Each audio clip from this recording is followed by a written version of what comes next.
Ladies and gentlemen, welcome back to my review of Spider-Man Far From Home. Obvious spoilers contained in this review. If you have not seen it, leave now or suffer the consequences. Where do we even start? Do we start with Iron Man 1, the culmination of Spider-Man Far From Home? It's crazy what Marvel has done with the cinematic universe to get to this point. It's very unfair to even compare the Tobey Maguire, which were good for their time, except for Spider-Man 3. Everybody knows that one where his hair was all down and he was like doing his little that little dance move. That's what killed it for me. It was this move. When he came out with the girls.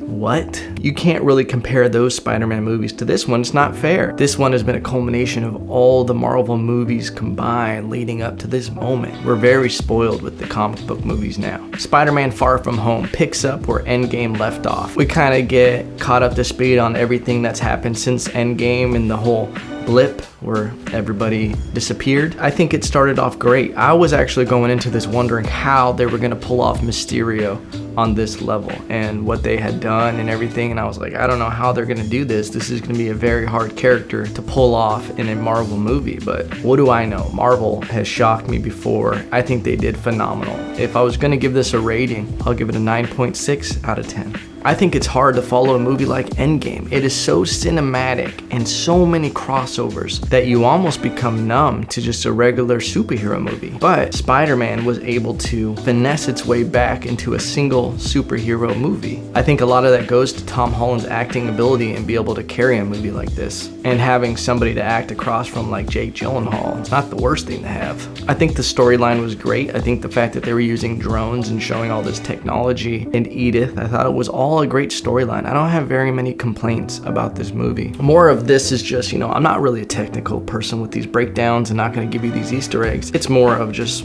what I thought about it and how amazing this movie was. I think Jake Gyllenhaal just killed that role of Mysterio when he started messing with Spider-Man's head and there's all the special effects and like put him in the snow globe. That whole scene was just poetic as shit. This is great cinema with this visuals. It's mind-bending. This was the Mysterio portion that I was wondering how they were going to pull it off, but they did it. They blew me away. And that's why I'm a Marvel fan till the day I die. I do also like all the character development that they did with Peter Parker, where it starts off in the beginning of the movie, this huge void of, not having Iron Man and him having this, feeling all alone and not feeling ready and to be the next Iron Man. And he was just like, I'm just a kid. I'm just a neighborhood spider and all this, didn't want to accept the role as, this huge superhero. And then he kept trying to push it off and say, what about Thor? What about Marvel? And all this stuff. He didn't want the responsibility. And with great power comes great responsibility. You gotta step up. And I think that was the greatest thing, is that we actually get to see Peter Parker shed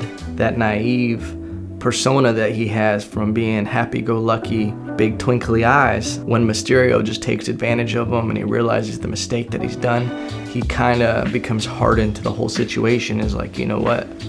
I am Iron Man. Not really though, but I love seeing that scene where he starts building his suit and everything, and he's kind of stepping into that void and also saying, you know what?